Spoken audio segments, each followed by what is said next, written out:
Hey everybody, it is Friday. That means it's another edition of our Ask the Broker show here on the Stockton Realtors Group, and we're happy to bring you some more information. Today's topic is all about a question we got in the office just recently, and that is a probate sale. So if you've never been or had done a probate sale, there's a lot that takes place. So let's just kick it off, Richard. What's a probate? What's a probate sale?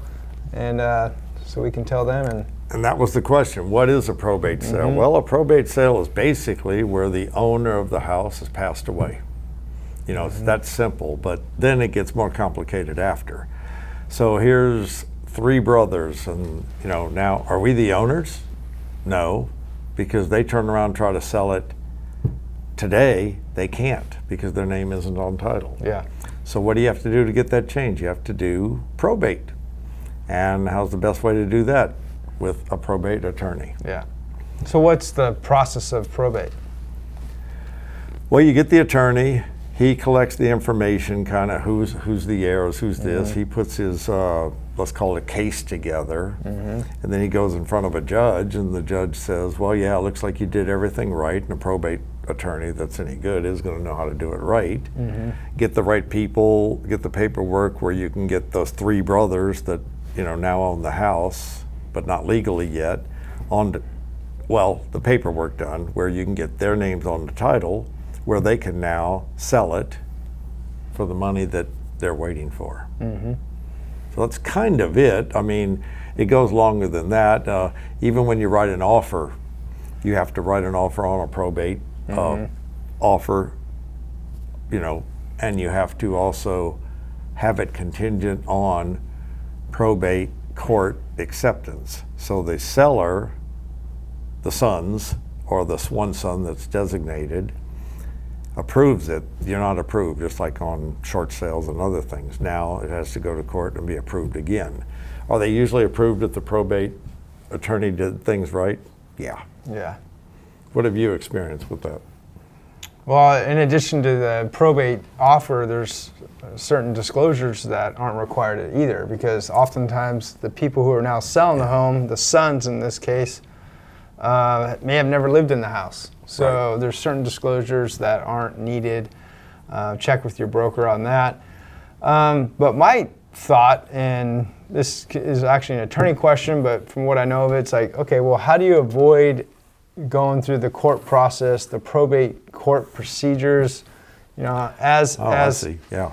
How do you avoid doing that? So if the dad or mom, whoever it may is, passes away, they have the will that says we're going to give it to the kids, and now can the kids go and sell the house? How do you just avoid all that for they can just sell the house right away?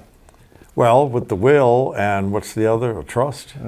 With the trust, that designated it. Now, in the case that I just did one with my wife's family, we still did get a lawyer to back up that the trust said this, and now we had a lawyer basically as the witness saying, yes, you're doing it in this order. And that keeps even arguments, because believe it or not, even brothers will argue about money. So we did bring in an attorney, but it was not a probate attorney. So you need a will and a trust to avoid the probate process. If you only have a will, the will could say, hey, I want to give the house to my son. Well, you still have to go through the probate process. The attorney has to show the will to the judge. The judge has to say, yeah, that's a valid will, that's a valid document. Now the title can be transferred to the son. What the nice thing is about a trust, and for anybody that owns a home out there, you should really get a trust if you want to avoid this entire probate process. Get a revocable living trust. Yeah. California, that's the one to get. The will, I think the will might in other states work, but not here. Not in California. So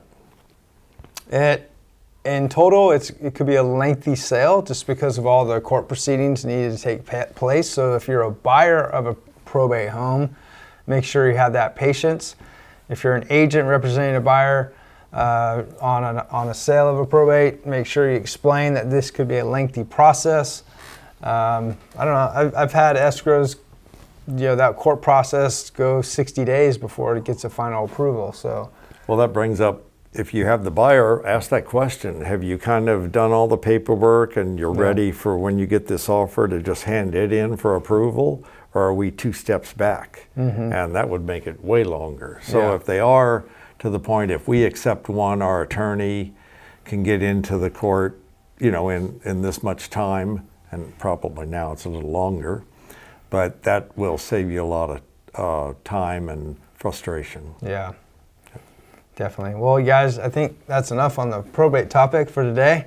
Obviously, there's more speciality with bringing in attorneys and things like that. We're not attorneys. We're just talking about what we know of the process at this point. So if you're heading and getting a listing of a probate, make sure you get proper attorney advice.